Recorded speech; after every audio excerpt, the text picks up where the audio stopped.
In very simple terms, again, we want to say, if you don't let yourself stay up to speed with what your life is causing you and the greater you to become, then you don't feel so good. And that's what resistance is, you see.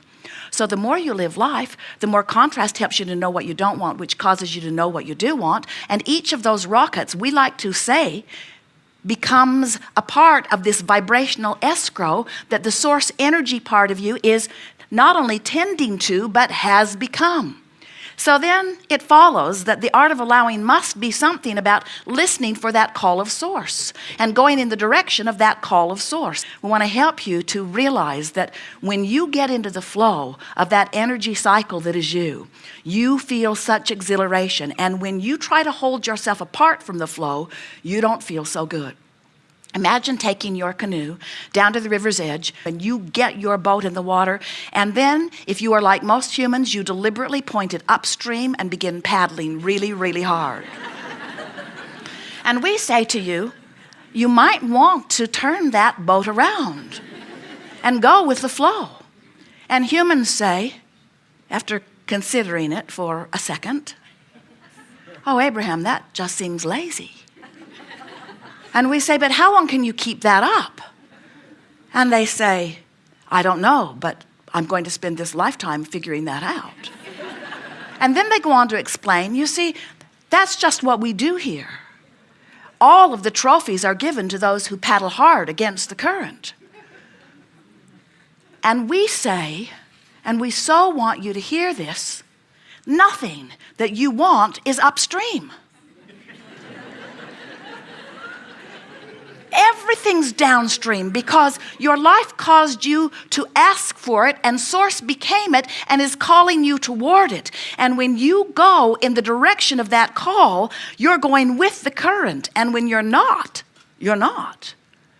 Jerry and Esther with friends in Colorado went whitewater rafting on a river in Colorado that had very fast current and lots of exciting rapids. There were many fours, some threes. In fact, other river companies, when they came to these stronger rapids, pulled their boats right out of the water and trucked around them. But the group that Jerry and Esther were with went right on through. As Jerry and Esther were driving up the canyon in this bus, where they had a clear view of the river, they said to each other more than once, are we out of our minds? Because they could see this very fast moving current. And then they wondered even more when they saw the release form that they had to sign that basically said, your odds of surviving are not all that good, so sign here so we are not held liable. Esther said, I refuse to read this. I'll sign it, but I'm not going to read it. I don't want to know what you know. So as they put their boat into the river, one thing that became very apparent to Jerry and Esther and their friends right away, there was no way they were going to paddle upstream. And we want you to understand that about your stream. In other words, there's no way you're going to paddle upstream. You can try, and you can ruin your life doing it. You can keep yourself from going with the flow, and you can cause all kinds of trauma in your own experience, mostly in your physical body.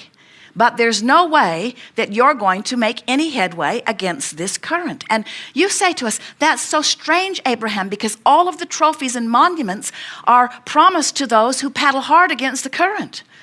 And we've heard that after we die, there are even more, you tell us.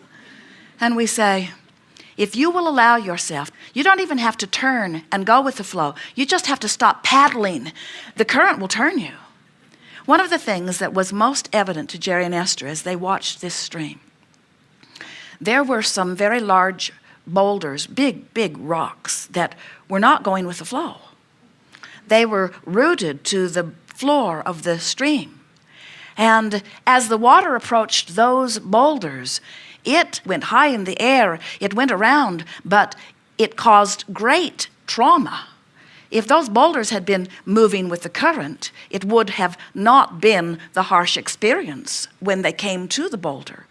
The guide in their boat said to them on more than one occasion, we do not want to get ourselves up against one of those rocks.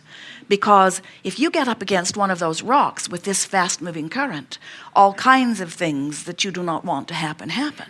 And we say, it's sort of like when you cling to an idea or to an argument or to an intention of being right, and you hold yourself and you don't let yourself go with the current will beat you up. And the reason that we are making such a big point about this is because as we visit with so many of our human friends, we have discovered that many of you have come to believe something that is utterly untrue. Many humans actually believe that there is a stream that moves toward goodness and that there is a stream that moves toward badness. And if you're not vigilant, you could end up in the wrong stream. And we're wanting you to understand there's only one stream that you're letting yourself flow with or not, and you can tell by the way you feel whether you're letting yourself flow with it or not. And so the feeling that you have that there's something bad happening, that there's some bad force, is you pinned up against a rock with the stream flowing rapidly past you and beating you up. In other words, the only reason anybody ever gets sick is because your life, even before you were in this body, had the energy moving fast. Your life in this body got the stream moving even faster. And for some reason, you're fixated on something that's causing you to not go with the flow, and the stream is beating you up. A car that's going 100 miles an hour and hits a tree, it's a bigger problem than a car that's going 5 miles an hour and hits a tree. So the longer you live life and the more contrast you experience and the more desires that are born within you and the more the source says yes to those desires that are born within you, the faster your stream moves and the more important it is that you go with the flow. That's why the children are healthier than the older people. The more you don't go with the flow, the more the stream beats you up. The stream of life is beating me up, you say. Why would a good stream beat me up? Seems like only a bad stream would beat me up. And we say, there's only one stream. There's not a good stream or a bad stream, but when you pin yourself against the rock or you're trying to paddle in resistance to the stream, it takes a toll on your physical body. You never walk into a room and look for a dark switch. You don't expect to flip a switch that makes inky, misty darkness come in and cover up the light. You understand that there is a switch that can resist the light, but there is only a source of well-being. There is only a source of light. And so we want you to begin listening for that call of source. But in order to do that, you have to know that it's a vibrational call and that it translates within you in the form of emotion. You hear source calling you through your emotional center. That's the best way of saying it. Through the living of life and through the living of the contrast in your experience, you are letting your guidance system know where you want to be. And in fact, not only have you let your guidance system know where you want to be, your source energy guidance system has become that which you are wanting to be. In other words, this vibrational escrow that is amassing is including every subtle nuance, every bold statement, everything that your life has caused you to become is there pulsing for you. So now here you are standing over here in the middle of whatever you're doing, beating the drum of whatever you're giving your attention to. And as you are beating the drum of whatever you're giving your attention to, you are activating a vibration within you which has a vibrational relationship with the vibration of that which you have become. That's how your guidance system works. So when you allow yourself to relax and go in the direction of that which you have become, you feel the ease of that, you see.